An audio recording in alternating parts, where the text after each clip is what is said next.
जनता को मैं तहे दिल से शुक्रिया अदा करना चाहता हूँ। अपने प्रोड्यूसर प्रदीप शर्मा जी को, श्रुति राव जी से लेकर अमरपाली जी, तो उसमें जो काम किए हैं उसका तो बखान कर ही नहीं सकते हम लोग, क्योंकि उन्होंने अद्भुत काम किया है।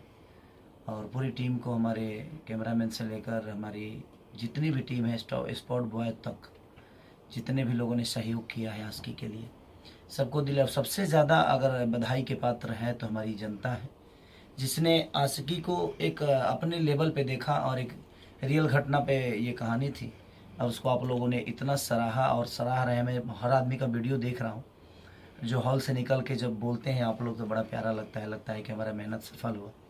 तो दिल से थैंक यू मैं अपनी जनता को बोलना चाहता हूँ कि आपने इतना बड़ा सौगात खेसारी लाल यादव को दिया, जबकि इस स्थिति में भोजपुरी फिल्में आजकल टीवी पे ही आ जाती हैं।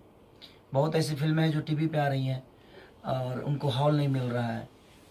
तो उस स्थिति में आप लोगों ने खेसारी को इतना बड़ा सौगात दिया। पराग पाटिल जी को, जिन्होंने डायरेक्शन दिया, मेरी तीसरी फिल्म इन्होंने डायरेक्ट किया है। एक लिट्टी चोखा से लेकर संघर्ष और ये तीसरी आशिकी, और हम लोग 2 दिन बाद बोल राधा बोल के लिए जा रहे हैं शूट करने के लिए। तो आप सबका प्यार और मोहब्बत ऐसा ही बना रहे, हम यही कामना करेंगे। आप लोग स्वस्थ रहें, और आप सबको होली की भी ढेर सारी शुभकामना।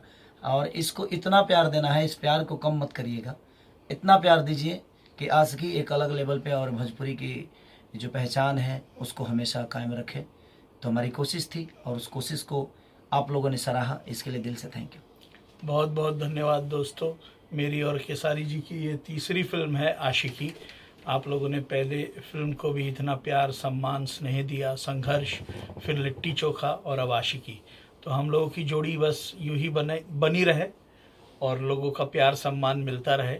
और अब तो बन गई है, बनी क्या रहेगी बन गई है। हाँ थैंक यू जनता जनार्दन।